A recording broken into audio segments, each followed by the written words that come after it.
Padaad 2024. Andam ka na ba nga magpenitensya?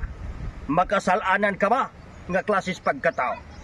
Dinhi sa Guadalupe Shrine, pagkanagsaon ang nahisgutan nga lugar tungod kay kini usa ka balaan. Nakaandam na ang kagamhanang lokal sa siyudad sa Cagayan de Oro, Kapulisan, CDRRMD, RTA, Barangay Tanod, mga Bureau of Fire Protection, law enforcers og volunteers group aron sa pag-abag sa mga dibuto nga modagsang sa naggraiyang lugar nga balaan nga kasagaraan nga adtuan sa mga taong relihiyoso sa tuig 2024.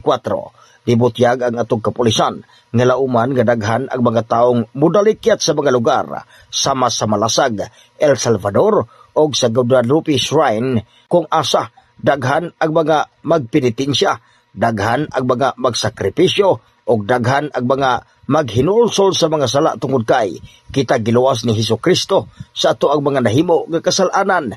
Daghan usab ang mga magplanong manaad og magsakripisyo pero base ng uban igo lang maniid tungod kay magdala-dala sa ilahang mga bisyo sama sa sigarilyo, ilimnong magkahubog og uban pa nga dili angayang dalhon panahon sa Semana Santa kung asa hugtanon kining gidili pagadalhon sa mga balaang lugar. Pahimangno karon sa mga otoridad nga magbinantayon aron dili usab mabiktima sa mga dautan hilabay na sa mga kawatan. Gikan dinhi sa Guadalupe Shrine, Barangay Tablon sa siyudad sa Cagayan de Oro.